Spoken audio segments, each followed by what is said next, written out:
The lost city of Atlantis. Has it finally been found? For thousands of years, one question has haunted human history. Did Atlantis really exist, or was it nothing more than a myth, a story meant to teach a lesson? But what if Atlantis was real? And what if it has been hidden in plain sight this entire time? The story of Atlantis comes from a single source, the ancient Greek philosopher Plato. Over 2,300 years ago, Plato wrote about a powerful civilization that existed long before his time. A society far more advanced than any other on Earth, rich in resources, mastered in engineering, dominant at sea. According to Plato, Atlantis vanished in a single day and night, swallowed by the ocean. Many scholars dismissed the story as fiction, an allegory, a warning about pride and corruption. But Plato insisted Atlantis was real. He claimed the story was passed down through Egyptian records, ancient knowledge preserved long before Greek civilization existed. So why would Plato invent something so specific, with dates, geography, and detailed descriptions? Plato described Atlantis as a massive island civilization located beyond the Pillars of Hercules, what we now call the Strait of Gibraltar. This places Atlantis somewhere in the Atlantic Ocean, hence the name Atlantis. According to the account, Atlantis was incredibly advanced. They built concentric rings of land and water, complex canals, harbors capable of holding hundreds of ships. Their capital city was a masterpiece of engineering. Stone structures, metal alloys unknown to the ancient world, technology that seemed impossible for its time. But with power came arrogance. Plato claimed the Atlanteans became corrupt. They abandoned wisdom, chased dominance, and tried to conquer the known world. That's when disaster struck.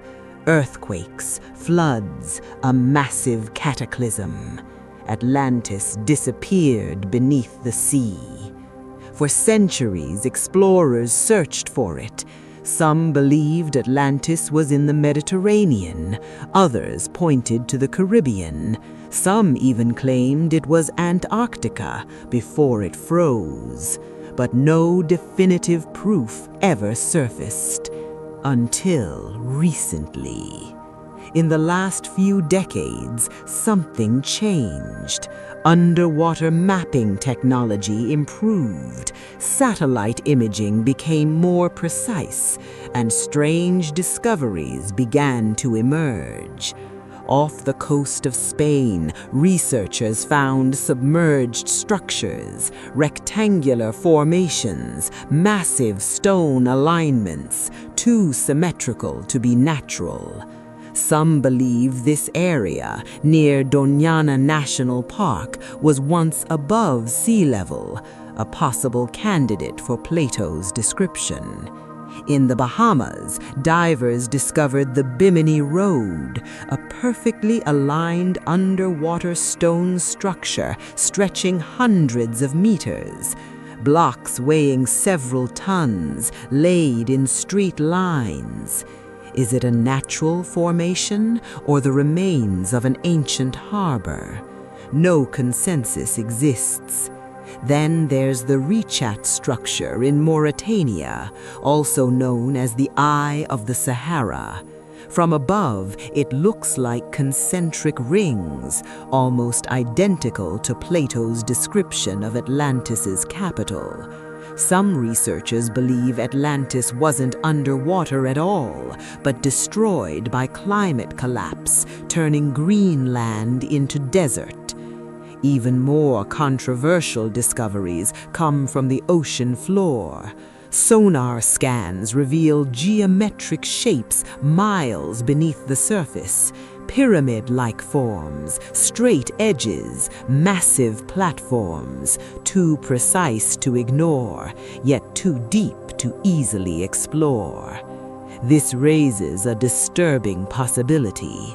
What if Atlantis was far older than we think? What if it existed before the last ice age, before rising sea levels erased entire coastlines?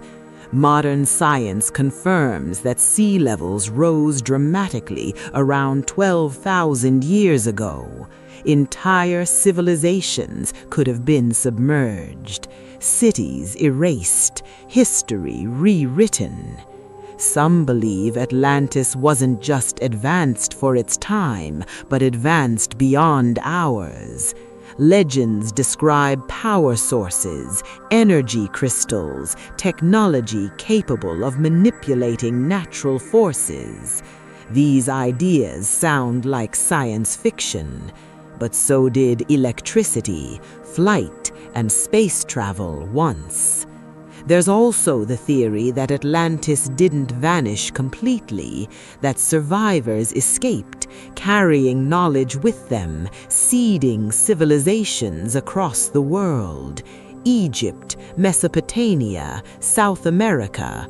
Shared symbols, shared architecture, shared myths. Coincidence or inheritance? Why do pyramids appear across the globe? Why do ancient cultures share flood myths? Why do they speak of gods bringing knowledge from the sea? Some believe Atlantis wasn't destroyed, but hidden, deliberately, its knowledge sealed away, its location erased because humanity wasn't ready. Now consider this. Governments rarely announce discoveries that challenge history itself. Admitting Atlantis was real would rewrite everything we know about human civilization. It would mean advanced societies existed long before recorded history. It would mean we are not the first. So, has Atlantis been found?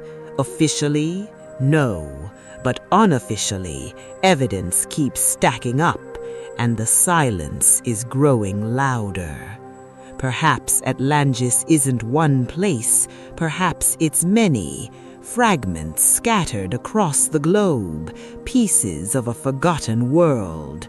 Or perhaps the real Atlantis is still waiting, buried beneath oceans, hidden under ice, or erased by time.